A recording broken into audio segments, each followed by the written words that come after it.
Amén. Bien, vamos a dar lectura en Santiago capítulo 4. A partir del verso 1 vamos a considerar algunos versos de este capítulo. Amén. Amén. Y leemos a partir del verso 1. ¿De dónde vienen las guerras y los pleitos entre vosotros? ¿No es de vuestras pasiones las cuales combaten en nuestros miembros? Codiciáis y no tenéis, matáis y ardéis de envidia, y no podéis alcanzar, combatís y lucháis, pero no tenéis lo que deseáis porque no pedís. Pedís y no recibís porque pedís mal, para gastar en vuestros deleites. Oh almas adúlteras, ¿no sabéis que la amistad del mundo es enemistad contra Dios? Cualquiera pues que quiera ser amigo del mundo, se constituye enemigo de Dios. ¿O pensáis que la Escritura dice en vano, el Espíritu que Él ha hecho morar en nosotros nos anhela celosamente? Pero Él da mayor gracia. Por esto dice, Dios resiste a los soberbios y da gracia a los humildes. Someteos pues a Dios, resistid al diablo y huirá de vosotros. Acercaos a Dios y Él se acercará a vosotros. Pecadores, limpiad las manos, y vosotros los de doble ánimo, purificad vuestros corazones. Afligíos y lamentad y llorad. Vuestra risa se convierta en lloro y vuestro gozo en tristeza. Humillaos delante del Señor y Él os exaltará. Padre, queremos darte gracias por tu amor y misericordia. Gracias por este día que has hecho, por esta oportunidad concedida para adorarte, glorificar tu nombre. Señor, gracias porque tú haces posible que estemos en la disposición, Señor, de poderte adorar, de poder desearte y de poder estar consciente de nuestra gran necesidad de ti, sabiendo que solo tú puedes suplirla. Sabemos que tú proveerás, Señor, para cada una de nuestras necesidades. Gracias por la fortaleza que impartes a cada uno de los hermanos. Gracias por el consuelo, apoyo, por el sostén. Gracias, Señor, porque tú nunca nos abandonas. Gracias porque sobre todo tú siempre estarás dispuesto a ministrar nuestra vida según tu voluntad perfecta. Una vez más te agradecemos y te damos gloria a ti, solo a ti. Amén y amén. Gloria sea a nuestro Cristo. Bien, el domingo pasado nos ocupamos de Santiago capítulo 3. En el capítulo 4 no hay, por decirlo así, novedad, es más bien una continuidad, ¿verdad? Recuérdese que el domingo pasado yo le había dado un poco más de información respecto a la carta de Santiago, ¿verdad? Y conocimos un poco sobre la estructura de la carta, que es diferente a otras cartas escritas, y que esta carta de Santiago es una carta universal, ¿verdad? Que estaba dirigida, sus destinatarios eran judíos, pero que no necesariamente las verdades expuestas en esta carta de Santiago se limitan a esos judíos, ¿verdad? A personas judías, sino a todos los cristianos en todo el mundo. La carta es una parénesis, y esto aclaramos, hicimos la salvedad de que es un conjunto, ¿verdad?, de exhortaciones morales. Así es que, haciendo referencia a esto o aludiendo a esto, en el capítulo 4 de Santiago no vamos a encontrar otra cosa que no sigan siendo ¿qué? Exhortaciones morales.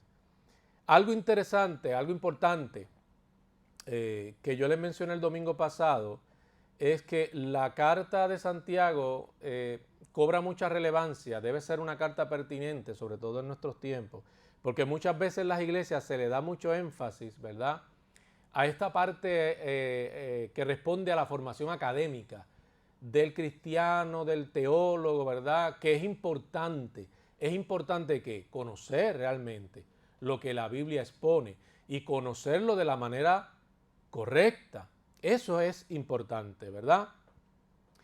La ortodoxia es importante, pero sobre todo les mencionaba que la ortopraxis es tan importante como la ortodoxia. Porque si la ortodoxia no está acompañada de la práctica, ¿de qué sirve la enseñanza? Si no hay una intención, ¿verdad?, del corazón en la vida del cristiano, estamos hablando del creyente, de poner en práctica lo que Dios revela como verdad, ¿de qué sirve el simple conocimiento de esa verdad? Queda sin fruto, es estéril. Pero lo cierto es que el deseo de Dios y la razón de Dios respecto a su verdad es que dé fruto. Y nosotros hemos sido escogidos, dice la palabra, por el Señor, salvos por Cristo, para que llevemos que precisamente mucho fruto, es decir, nuestro fruto abunde. Pero eso sería imposible si desconocemos la palabra, pero también sería imposible si aún conociendo la palabra, hacemos caso omiso a esa verdad que Dios nos ha revelado para ponerla en práctica. Así es que en ese sentido les había mencionado que Santiago es más pragmático. Nosotros tenemos que ocuparnos de andar en buenas obras. Y aclaramos que las obras no son la base de la salvación, pero sí la consecuencia de que verdaderamente hemos nacido de nuevo. Así es que aunque unos posiblemente rindan más frutos que otros, lo que es difícil aceptar es que haya un verdadero creyente sin fruto en lo absoluto. No, me parece que el poder de Cristo que opera en la vida del cristiano hace posible que éste lleve fruto y que ese fruto incluso pueda ser abundante por el influjo de la gracia del mismo Señor que hace posible todas las cosas en la vida del cristiano. En este capítulo, una vez más, Santiago deja en claro que habían disputas, habían problemas, habían pleitos, esa es la realidad. No es lo que debería ser, no es lo que debe acontecer en las iglesias. Si atendemos el consejo de Dios y está la intención de poner en práctica la verdad de Dios, estas cosas no deberían suceder. Pero sabemos que las congregaciones se componen de personas que no son totalmente perfectas. Y hay que ser pacientes. Y hay que ser en cierta manera tolerantes, esperando que cada miembro experimente ese crecimiento en el Señor. Y nosotros estando dispuestos, quizás aquellos más maduros, no jactándose por esa madurez, sino usando esta madurez, poniendo a la disposición esta madurez, para que aquellos que tienen esta necesidad de quizás avanzar en la experiencia cristiana, puedan ellos ser ministrados y puedan ellos alcanzar mayor comprensión, ¿verdad?, de las verdades eternas, y así todos sean edificados. Los dones dados a la iglesia tienen esa intención de que la iglesia sea edificada. Nunca fueron dados para que alguien se creyera superior al otro, independientemente del don que Dios le haya conferido. Ninguno es más grande que el otro. En la congregación no se habla de cristianos grandes. En la filosofía humanística, ¿verdad?, se ensalza a las personas, el yo, el ego, ¿verdad? Y se habla sobre lo grande que es el hombre. Pero en el cristianismo no hay lugar para ese tipo de jactancia. Si somos capaces de reconocer el don que Dios ha dado a un hermano, estamos conscientes que el Señor es quien se lo ha dado. Y se lo ha dado con un propósito. Y al final, el propósito principal es que en la medida en que usamos ese don, la intención sea glorificar al mismo Señor, quien nos los dio. Y estos dones están para edificar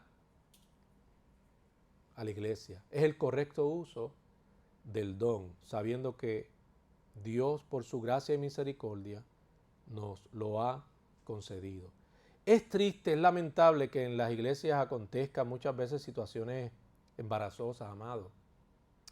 vergonzosas. Lo bueno, la parte buena quizás, que uno puede sustraer de esta realidad, de esta verdad, es que puede ayudar, ¿verdad?, a permitir al pecador tener una idea más bíblica de lo que realmente es la iglesia. Que la iglesia no se compone de personas 100% perfectas.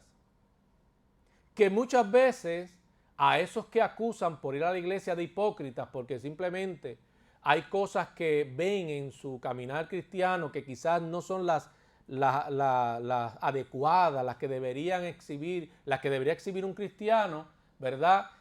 Pues cuando eso pasa, no siempre es porque ese profeso, esa persona creyente, no siempre es porque es hipócrita, sino posiblemente porque está en un proceso de madurez, de crecimiento.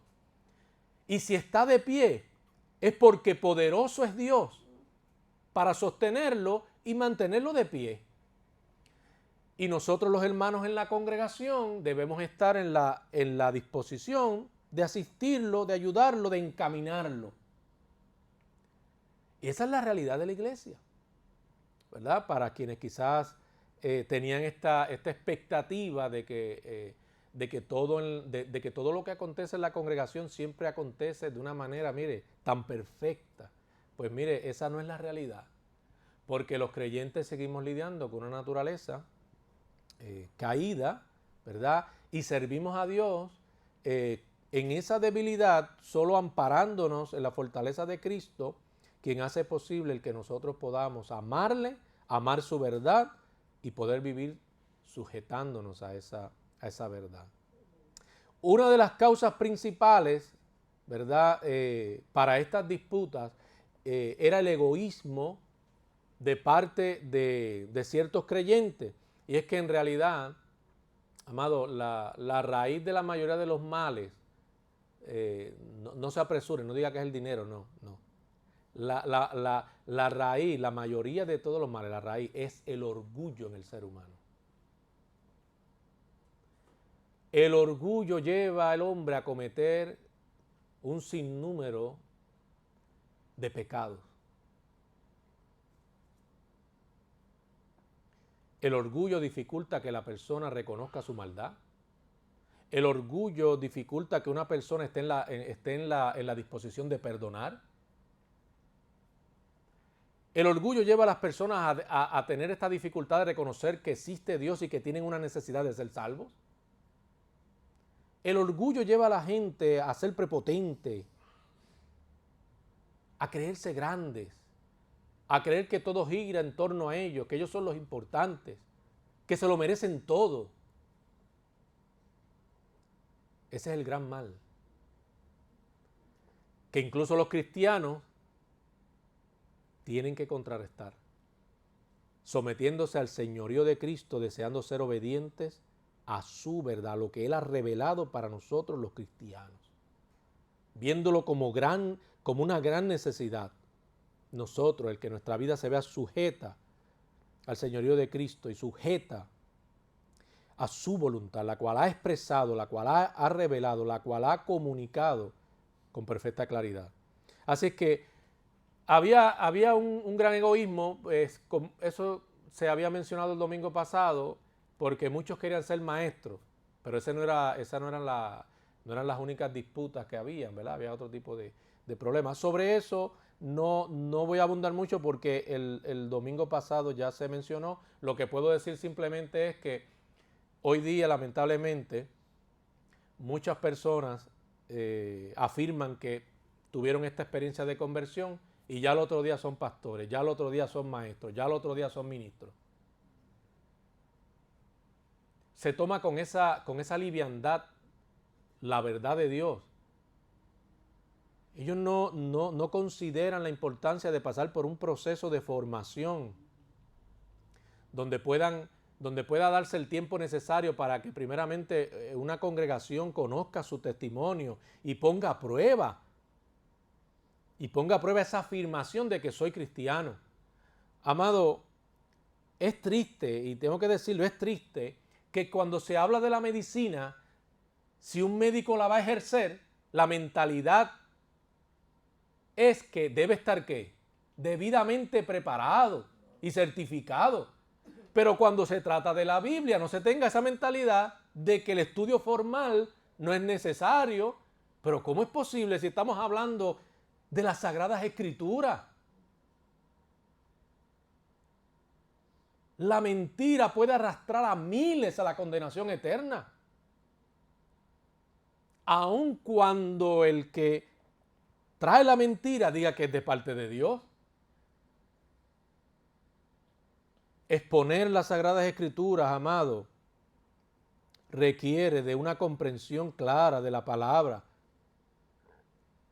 La misma Escritura advierte sobre los neófitos.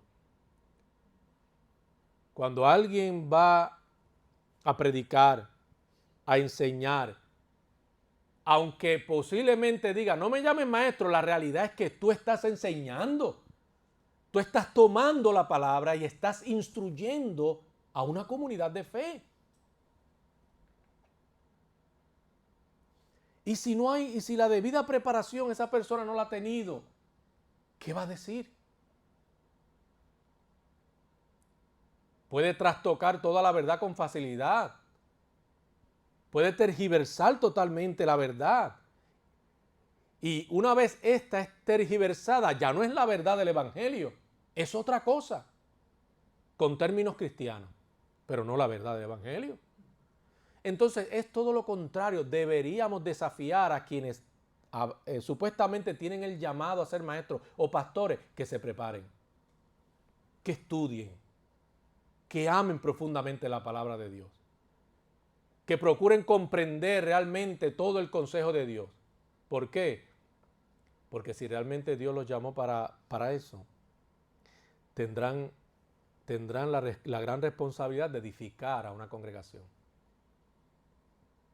Y como compartíamos el domingo pasado, Santiago advierte de la gran condenación de aquellos que a sí mismos se autodenominan maestros sin que hayan sido llamados. ¿Cuántas personas hoy día están siendo arrastradas al infierno precisamente por los falsos maestros? Miles de vidas han confiado en falsos maestros, en otro evangelio que no es el evangelio cristiano. ¿Por qué? Porque no tienen discernimiento. ¿Por qué? Porque no se dedicaron precisamente al estudio de la palabra. No pueden discernir lo que es verdadero de lo que es falso. Así es que este era el egoísmo de muchos que querían ser maestros y a los cuales Santiago advierte que recibirían una mayor condenación. Y al ser así, posiblemente porque Santiago sabía que eran personas posiblemente que no habían sido llamadas realmente o Dios no le había conferido quizás ese don. A veces acontece eso, ¿verdad? Así es que la causa detrás de todo es el orgullo, y el orgullo guarda relación con la desobediencia. ¿Qué persona orgullosa va a querer ser obediente? No es obediente. La persona orgullosa es obediente a lo que la misma persona entiende que debe ser la verdad. Es obstinado. Es sabio en su propia ¿qué? En su propia opinión. No teme a Dios. Mucho menos temerá al consejo de Dios. Él entiende que no tiene que someterse a nada ni a nadie. Nada debe regir su vida. Él mismo es el completo dueño de sí mismo. Los cristianos no podemos pensar de esa manera. Fuimos tomados para servir ¿a quién? A Cristo. Cristo es nuestro amo. Y debemos vivir y andar de acuerdo a su verdad. Si esa no es la intención nuestra como cristianos, pues no somos de Cristo. Si no hay un deseo de que nuestra vida sea conformada a la verdad de Dios, pues no somos de Cristo. Es una tragedia cuando los hermanos viven en discordia en lugar de vivir en unidad. haríamos bien en recordar el Salmo 133 que nos gusta tanto, ¿verdad? ¿Qué dice el Salmo 133? Vamos a leerlo. Un momento, vamos a leerlo. Salmo 133.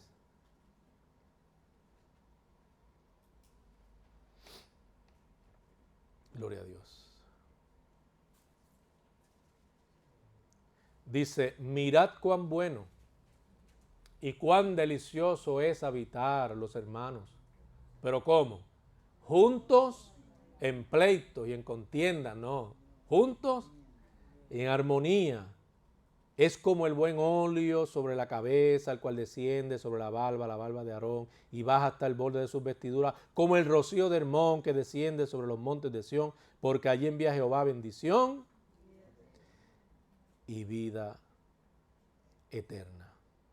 Amós 3:3, también sería bueno que lo consideremos respecto a esto. Andarán dos juntos si no estuvieran de acuerdo.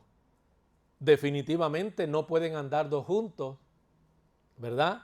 Si no están, ¿qué? Si no están de acuerdo.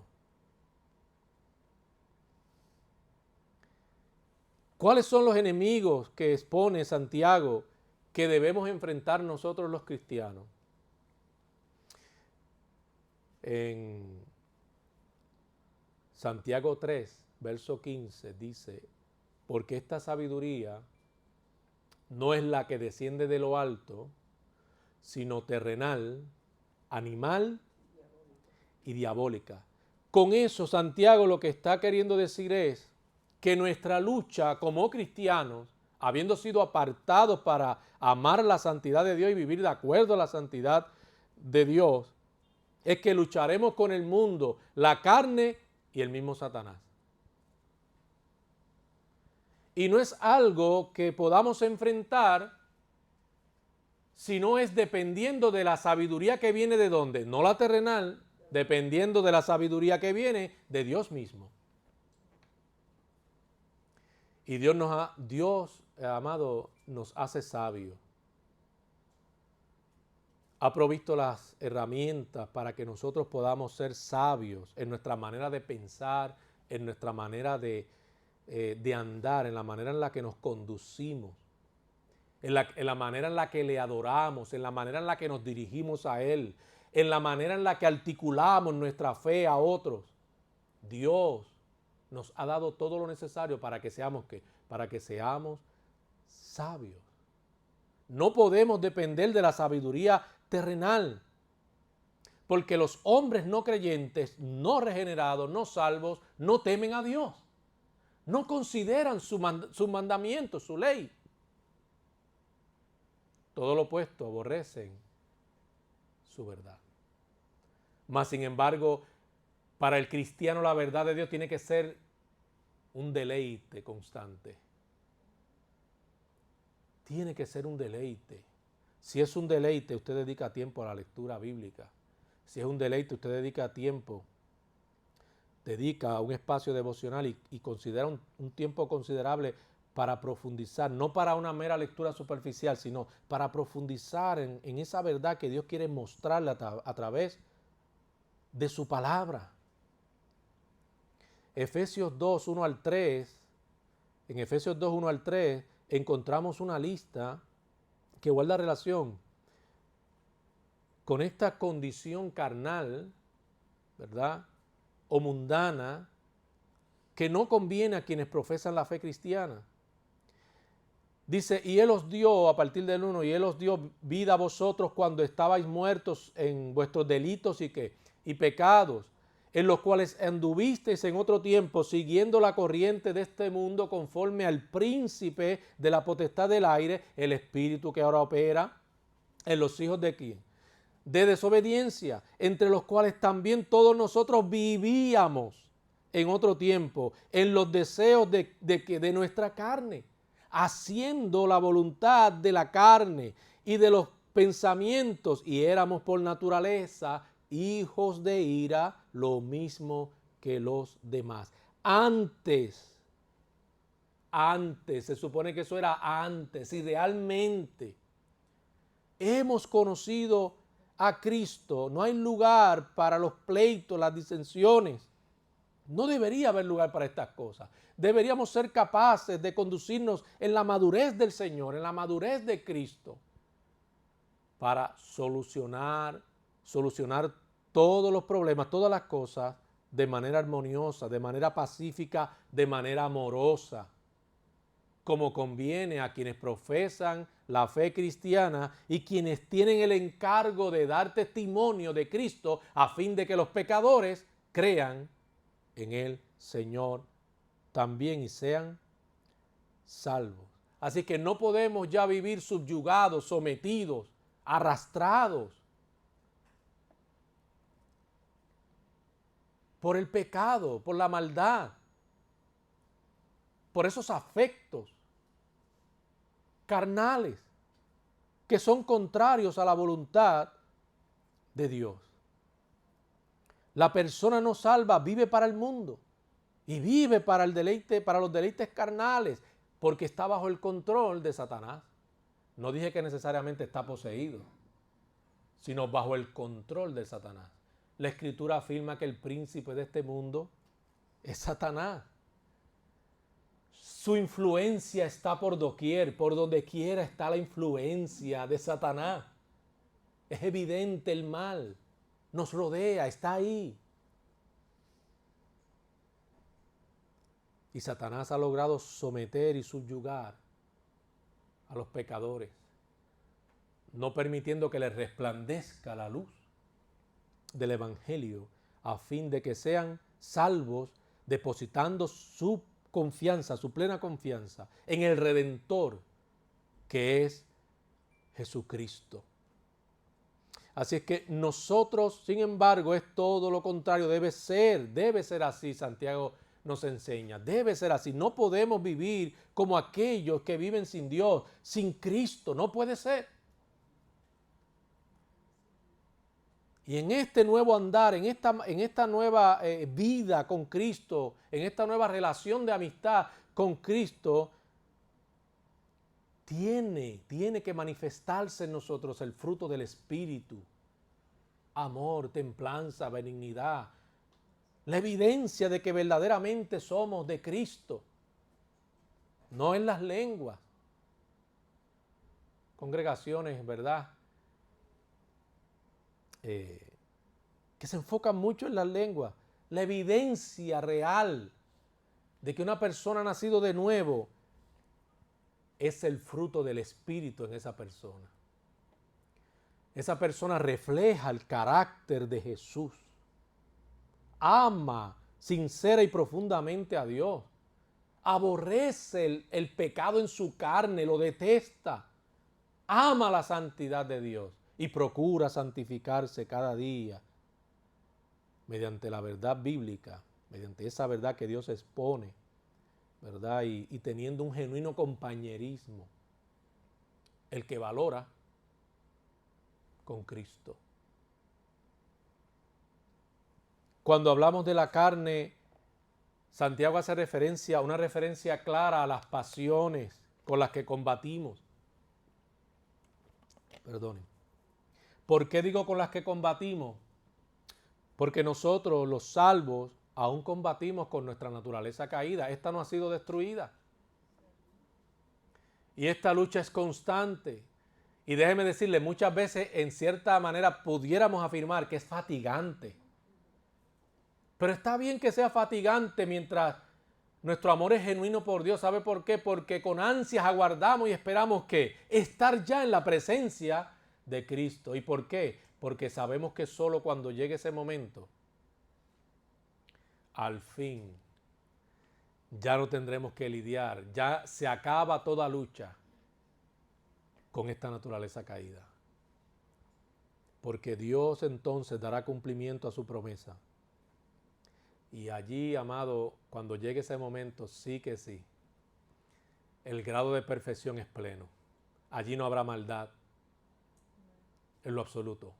Ya no habrá más maldad, no nos veremos combatiendo con nuestra naturaleza caída, jamás. Gloria a Cristo por eso, porque Él está garantizado para los hijos de Dios.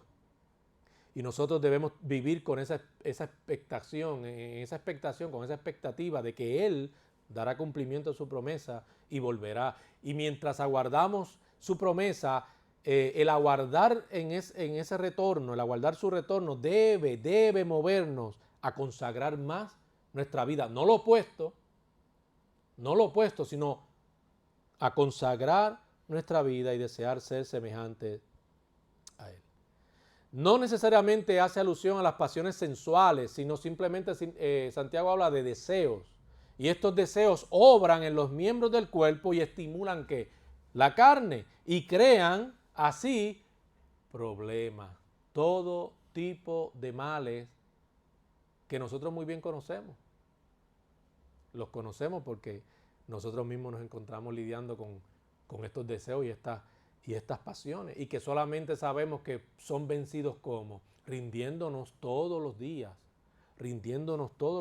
en la presencia de Cristo y dependiendo de la gracia del Señor, entendiendo que es suficiente para sostenernos, mantenernos de pie, hacernos fuertes, hacernos sabios y sobre todo perseverantes. Si hay un tiempo en el que debemos ser perseverantes, es en este. Perseverantes predicando la verdad ante un mal de ideologías infernales, satánicas, que se han levantado. Tenemos que ser perseverantes en cuanto a nuestra dedicación en servir a otros hermanos. Tenemos que ser perseverantes en cuanto a nuestra búsqueda continua de la gracia del Señor, del amor del Señor, de la fortaleza del Señor. Recordando que somos extranjeros, peregrinos, que nuestra ciudadanía está en los cielos, nuestra patria es la patria celestial,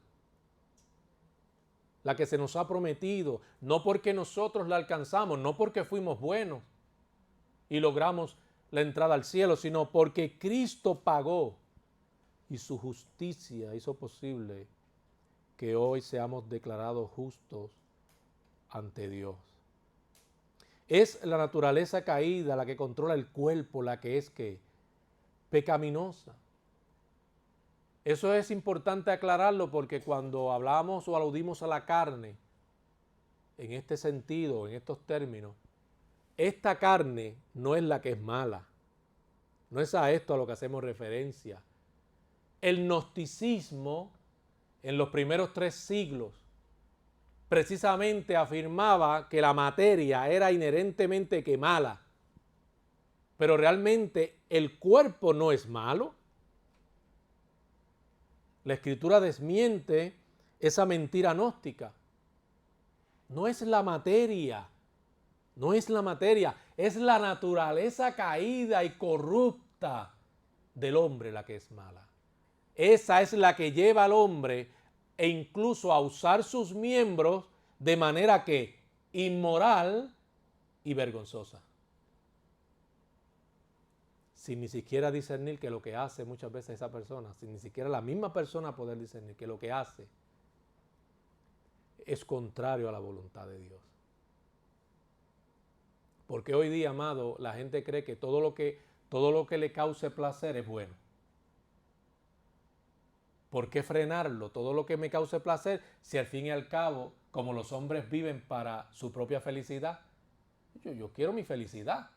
Todo lo que me cause placer, está bien entonces. Qué triste es pensar, ¿verdad? De esa manera, la Escritura dice que lamentablemente, como el hombre no tuvo en cuenta a Dios, como el hombre sigue viviendo sin tener en cuenta a Dios, como el hombre vive ignorando la verdad de Dios, vive ignorando el llamado al arrepentimiento que le hace Dios, pues lamentablemente se autodestruyen. Son dominados por sus propios deseos carnales y pecaminosos mientras son asimismo, van siendo destruidos, se destruyen a sí mismos. Cuando la Escritura dice, o Pablo afirma en Romanos capítulo 1, que Dios los entregó para que cometieran todo tipo de acto indebido, a lo que se refiere es que Dios los entregó a su propia autodestrucción, porque es lo que ellos han deseado. Prefirieron la maldad, prefirieron el pecar. Y entonces tienen que vivir luego con las consecuencias de esas decisiones. Ese es el problema. Santiago nos advierte, aún como cristianos, nuestra naturaleza caída puede ser la causa de muchos de los males en nuestras reuniones, cuando incluso tenemos el deseo, la disposición de adorar a quién, de adorar al Señor. Por eso tenemos que velar, no podemos darle lugar a esos apetitos y a esos deseos egoístas. No podemos ser dominados por el orgullo. Tenemos que doblegar el orgullo y aprender de Cristo, que era manso, que era humilde. No solamente viendo nuestras propias faltas, sino también estando dispuestos a que otros puedan ser capaces de verlas, otros hermanos en la fe, y permitirles ser instrumento de Dios para que ellos nos ministren. Eso, amado, nos recordará siempre que no debemos alimentar nuestro orgullo, que no somos tan grandes como creemos, que el único grande es Cristo. Romanos 6 dice, ¿qué pues diremos? ¿Perseveraremos en el pecado para que la gracia abunde? No podemos someter nuestros miembros de esa manera para cometer todo tipo de pecados si somos de Cristo. Ahora el Espíritu Santo gobierna nuestra vida, dirige nuestra vida. Y ese es el énfasis que trae Pablo en Romanos, como también en Romanos 8. Ahora pues, en el verso 1, ahora pues ninguna condenación hay para los que están en Cristo Jesús, pero aclara, los que no andan conforme a la carne, sino conforme al Espíritu. En otras palabras, se puede decir lo siguiente, los que andan en novedad de vida, aquellos que verdaderamente a través de sus expresiones, su estilo de vida manifiestan que verdaderamente nacieron de nuevo. Dependamos de la sabiduría de Dios, busquemos en la sabiduría de Dios todo lo necesario para contrarrestar todo tipo de deseo carnal que es contrario a la voluntad del Señor y que corrompe nuestra vida espiritual. Mire, la carne, incluso la carne puede llegar a ser un estímulo a una persona creyente. ¿Por qué lo digo de esta manera? Porque el mismo Santiago advierte, muchas veces dice que los creyentes oraban, pero Dios no contestaba sus oraciones porque oraban no conforme a la voluntad de Dios, sino según sus deseos. O sea que puedes tener a alguien que es creyente, pero cuando va a orar, incluso ora, pero en su petición manifiesta lo que realmente hay en donde, en su corazón. Y en su corazón no está verdaderamente el agradar a Dios, sino que ha concebido a Dios como una especie de Aladín y entonces cree que Dios está para servirle a él y para concederle todo lo que le plazca. Lamentablemente, amado, esa es la verdad en la vida de muchos cristianos. Cuando hablamos del mundo, Santiago ataca la idea, ¿verdad?, el pensamiento de muchos creyentes que amaban al mundo. Pero cuando hablamos de amar al mundo, realmente, ¿a qué estamos haciendo referencia? Quiere decir que si voy a las playas a recrearme con los míos, ¿eso es amar al mundo? ¿Estoy pecando? ¿Estoy faltando al Señor? Se refiere a que Dios me prohíbe todas las cosas que Él mismo ha creado para contemplarlas, quizá también para deleitarme, en ellas en cierta manera, de manera sana, más allá de admirarlas. Tampoco. La Biblia se refiere a los valores corruptos del mundo. Cuando se dice que los cristianos debemos de aborrecer al mundo, se refiere no a las personas, sino al sistema de valores del mundo. ¿Por qué? Porque el príncipe del mundo es Satanás, como habíamos afirmado. Y Satanás tiene que, mire amado, Satanás tiene sus valores, tiene sus ideologías,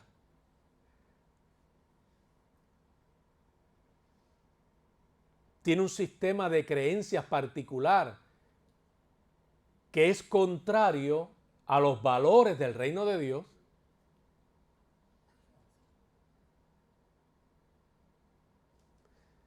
Sino que fue lo que hizo cuando tentó a Jesús en el desierto. Te daré todo esto si postrado me adoras. En eso hay filosofía. Hay un sistema de valores y de creencias, pero que es mundano, que es carnal, que viene del mismo infierno y que lamentablemente arrastrará a miles de personas a la condenación. No podemos nosotros como cristianos vivir sujetos a ese sistema mundano, a ese sistema de valores. Tenemos que rechazarlo y sujetarnos a los valores del reino de nuestro Cristo, a quien servimos, quien es nuestro amo, quien es nuestro Señor. El adulterio espiritual, amado, tenemos que tener mucho cuidado. En la antigüedad se juzgó a Israel por ese adulterio evidente cuando prefirió a los ídolos antes que a Dios. Cuando damos lugar a la carne, eso es lo que pasa. Terminamos adorando otros ídolos que no necesariamente son de yeso o de madera, sino todo aquello que para nosotros se convierte ahora en prioridad y nos roba totalmente el tiempo de nuestra devoción a Dios y nuestra fidelidad a Dios. Eso se constituye un ídolo. Y Dios es celoso, amado. Y nosotros deberíamos ser celosos de su verdad también, decidiendo cada día dejarnos regir solo por su verdad. ¿Cómo pueden los cristianos, dice Santiago, tener amistad con el mundo cuando han sido llamados a salir de él? No nos podemos engañar. Hemos sido crucificados al mundo y este crucificado a nosotros. Gálatas 6:14, el apóstol Pablo dice, pero lejos esté de mí gloriarme, sino en la cruz de nuestro Señor Jesucristo, porque en el mundo me es crucificado a mí y yo al mundo. La masa de personas que hay sobre la faz de la tierra se dividen en dos grupos. No busque otra cosa, en dos grupos. Los que aman y temen a Dios, los que son salvos, y los que no han sido salvos, que están siendo dominados por la influencia de Satanás. No hay nada más que buscar. Eso es lo único que existe. Y cuando se alude a estos dos grupos, se describen en términos opuestos. Los que están en tinieblas, los no salvos, versus los que están en la luz. Cuando leemos Juan 8:12, dice, otra vez Jesús les habló diciendo, yo soy la luz del mundo, el que me sigue no andará en tinieblas, sino que tendrá la luz de la vida. Si es que somos de Cristo, tenemos la luz de la vida. No andaremos en tinieblas, no sujetos a este esquema diabólico, mundano, que Satanás ha propuesto, ¿verdad? Y que muchos han caído en la red y en el engaño. No, sometidos a los valores del reino. Vivimos de acuerdo a la verdad bíblica. Sigue diciendo, otro pasaje que pudiéramos considerar, Colosenses. Está en Colosenses. 1:13, el cual nos ha librado de la potestad de las tinieblas y trasladado al reino de su amado Hijo. Los salvos ya no están en tinieblas. Ya no pueden ser si son salvos, dominados por la influencia de Satanás. Otro es su amo y ese es Cristo. 4 pasos peligrosos que da el creyente para entrar en una relación errada con el mundo. Amistad con el mundo. Contaminarse con el mundo. Santiago 1:27. Amar al mundo. Y no puede ser de otra manera, la última. Si tiene amistad con el mundo, si se contamina con el mundo, si ama al mundo, se va a conformar a ¿qué? Se va a conformar al mundo. Por eso es que hay personas cuya experiencia cristiana es cuestionable porque le dicen, yo soy de Cristo, pero su vida es más mundana que cristiana. Parecen que viven sujetos a los valores del mundo antes que vivir sujetos a los valores del reino de Dios. El problema con eso es que hay un peligro porque aparentemente, según lo que Pablo expone, es posible que esa persona no es verdaderamente cristiana. Pablo dice en 1 Corintios 11:32, mas siendo juzgados, somos castigados por el Señor. Pero luego dice, para que no seamos condenados con el mundo. Se puede afirmar que se es cristiano, pero si nuestra vida realmente no exhibe el carácter de Cristo, no manifiesta un genuino interés por Cristo, no se ve que realmente hay un andar con Cristo que impacta nuestra vida, transforma cada día nuestra vida, no, entonces la persona no es de Cristo. Y entonces es más bien un enemigo de la verdad, un enemigo de Dios. Está en enemistad más bien ¿con quién? Está en enemistad con Dios. Ahora, eso trae la pregunta, una de las preguntas que trae. ¿El cristiano puede tener amigos que no sean cristianos?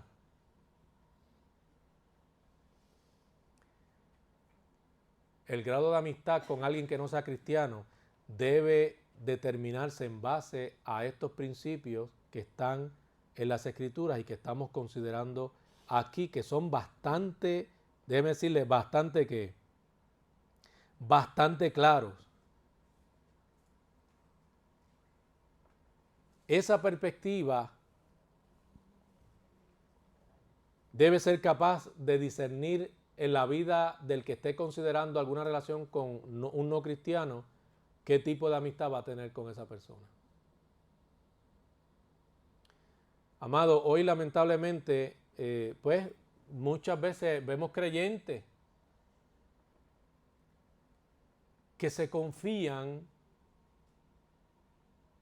y entablan relaciones con personas que no tienen temor a Dios, que viven sujetos a esos valores del mundo y lamentablemente muchas veces con el pretexto de que la intención es evangelizar, lamentablemente terminan adoptando los hábitos, las prácticas, pero no solo eso, el modo de pensar que es lo peor.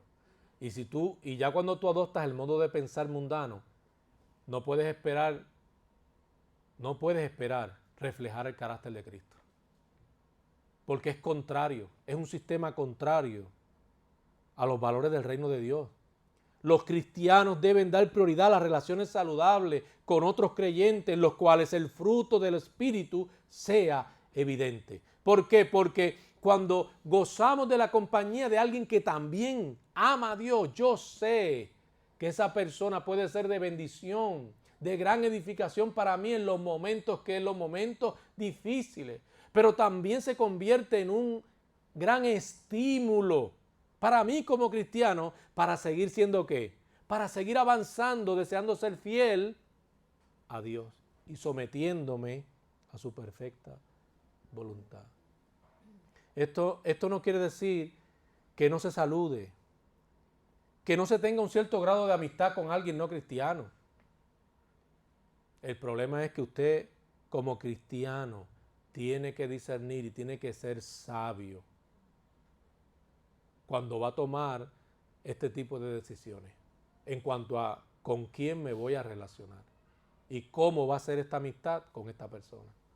Usted recuerde que usted es cristiano, déjese regir por los principios cristianos, por los valores del reino de Dios, porque de lo contrario usted sabe que se va a exponer a cosas que son contrarias a la voluntad de Dios y que muchas veces por el orgullo de la persona terminan siendo doblegados y sometidos no a lo que Dios ama, sino a lo que Dios aborrece. Y nosotros estamos llamados para dar testimonio. Por eso, amado, ser discípulo de Cristo, procurar ser fiel a Cristo, amado, es un precio alto que muchos no estarán dispuestos a pagar. Y muchas veces las personas creyentes, ahora mismo quizás hay creyentes que tienen algún tipo de relación con personas que saben que hasta que no suelten ese tipo de relación difícilmente experimenten algún tipo de crecimiento. Y si es que no son salvos, puedan llegar a tener una experiencia real de salvación. Tenemos que tener mucho cuidado, tenemos que andar astutamente, sabiamente. Las exhortaciones que debemos de atender, según Santiago, son claras. Estar siempre dispuestos a arrepentirnos de nuestros pecados, reconociendo nuestra propia debilidad. Las guerras y las contiendas se originan en el orgullo. ¿Cómo contrarrestamos el orgullo? Siendo humildes. Y Dios nos ayuda a ser humildes. La unidad de una iglesia depende en gran medida de cuán convencidos estén los creyentes de la necesidad de ser humildes, como también ser mansos, como también de la necesidad de la mansedumbre, que aunque yo tengo mis derechos, hay veces que debo estar dispuesto a ¿qué? A ceder, olvidarme de mis derechos por el bien de la relación, por el bien de la unidad, de la iglesia, a fin de que todos podamos dar el mejor testimonio posible ante aquellos que no han creído a Cristo para que estos sean salvos. El cristiano sabio siembra semillas de paz, no alimenta la discordia, no las alimenta, busca la paz. El orgullo nos aleja de Dios, mancha nuestros corazones y afecta todo lo que podamos hacer. Aun cuando digamos que es en nombre de Dios, el orgullo, amado, empaña toda labor, aun cuando se diga que se hace para Dios. No podemos ser orgullosos. La falta de sumisión se debe al orgullo. Seamos sumisos a Cristo, seamos sumisos a su evangelio, amemos su verdad, purifiquemos nuestros corazones mediante el conocimiento de la verdad del Señor. Santiago 4:8 dice, acercaos a Dios y Él se acercará a vosotros, pecadores, limpiad las manos, y vosotros, los de doble ánimo, que eso, amado, es un gran pecado, purificad vuestros corazones. No podemos ser de doble ánimo, tenemos que ser constantes en la verdad, insistir en la verdad, seguir viviendo sujetos a esa verdad. Sea consistente, aférrese a esa verdad. Necesitamos ser sobrios, pero también serios. Lamentablemente, amado, es triste cuando muchos predicadores exponen la verdad públicamente, lejos de edificar, lejos de persuadir a los pecadores, generan más disputas y controversias, porque no transmiten con la seriedad que amerita la palabra de Dios y con la debida deferencia y respeto a los demás, aun cuando estos sean pecadores. Podemos exponer la verdad, articular nuestra fe de manera elegante, de manera elocuente si lo desea, pero de manera sabia, sensata y respetuosa, para que le caracterice a ese mensaje el amor de Cristo. Para decir la verdad no tenemos que siempre ser tan directos, no tenemos que herir. El cristiano no puede y no debe usar el sarcasmo. Amado, el sarcasmo tiene la intención de denigrar, de humillar, de avergonzar a los demás. La sátira es diferente, pero la gente confunde la sátira del sarcasmo. La sátira no necesariamente tiene la intención de humillar a la otra persona. Y en la Biblia sí vemos la sátira. Dios mismo se reirá, dice la Escritura, ¿verdad? En cuanto a aquello en lo que persevera el malvado, ¿verdad? Aun cuando le ama, pero eso es sátira. Porque la intención detrás es que es una exhortación o un consejo amoroso a fin de que esa persona salga del error, abandone la mentira y se vuelva a Dios. Incluso Pablo recurre a la sátira. Pero cuando lo hacen, no falta el amor. Es evidente y dan a conocer la intención cuando se usa. Ahora, a diferencia, el sarcasmo es hiriente, es humillante, es destructivo, es denigrante. Nosotros tenemos que tener mucho cuidado, mucho cuidado. Vamos a transmitir esa verdad, pero con la seriedad que debe ser transmitida. Cuando digo seriedad, no es que tiene que ser bien estricto para que el mensaje sea serio. No, no, no, no. Es todo lo opuesto. Con esa seriedad, con ese respeto, con esa deferencia, sin comprometer el Evangelio. Santiago promete que si se humillan, Dios mismo los ensalzará. Quiere decir que, como afirma la Escritura, lo opuesto es cuando se enaltece la misma persona, Dios que Dios lo humilla. Que nuestras acciones, pensamientos no provoquen a Dios y tenga a Dios que humillarnos y dejarnos en vergüenza.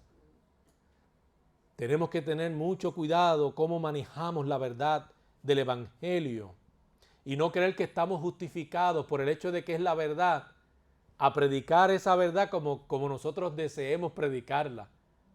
No, amado.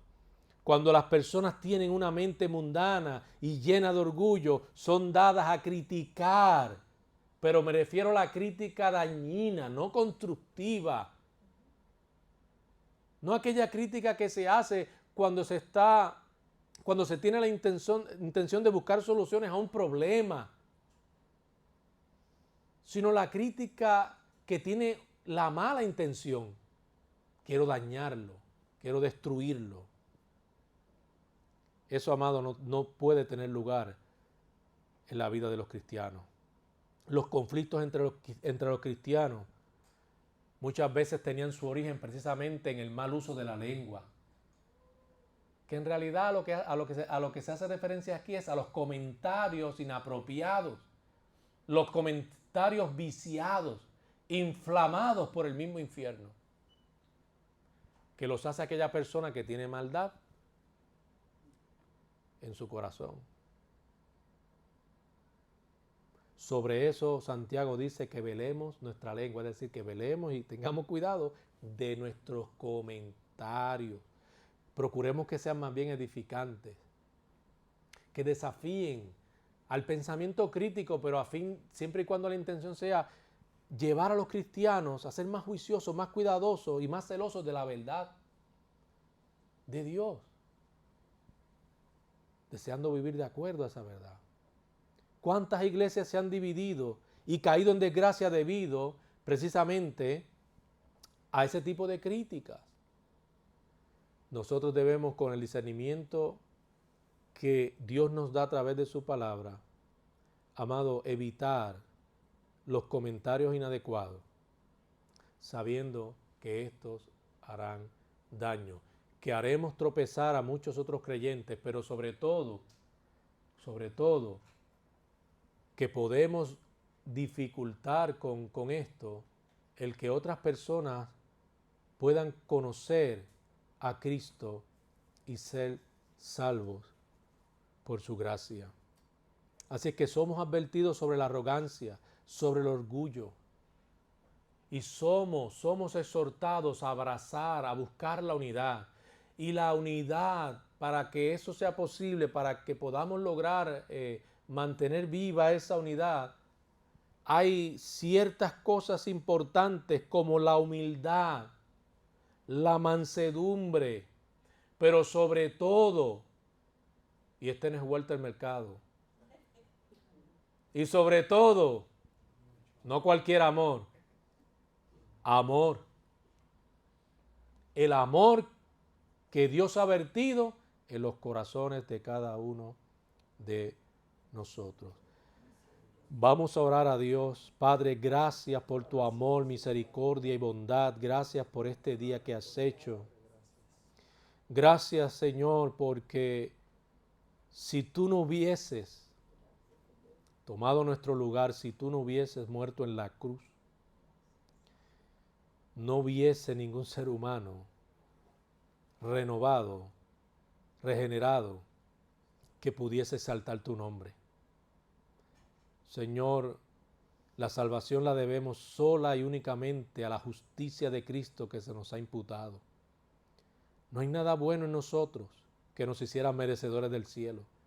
No hay nada bueno en los hombres que los haga merecedores del cielo. Todos son pecadores, dice la Escritura. No hay ni uno bueno. Pero gracias, Señor, porque la buena noticia es que Cristo llevó el pecado de todos, pagando un alto precio en la cruz, haciéndose maldición por nosotros, para que hoy todo el que confíe en su justicia perfecta pueda ser declarado justo ante Dios y pueda ser salvo. A ti, solo a ti merece, a ti, solo a ti, Señor, se merece toda la gloria y toda la honra. Solo a ti, Señor, debe ser entregada, debe ser dada. Solo tú debes ser exaltado. Señor, ayúdanos y fortalécenos. Que podamos permitir que nuestras vidas sean regidas por tu verdad. Que amemos y atesoremos tu verdad. Que la misma ocupe un lugar central en nuestro corazón. Gracias una vez más por todas las bendiciones. Gracias, Señor, por tu ayuda y por tu fortaleza. En el nombre de Cristo Jesús, quien damos gloria, hemos orado. Amén.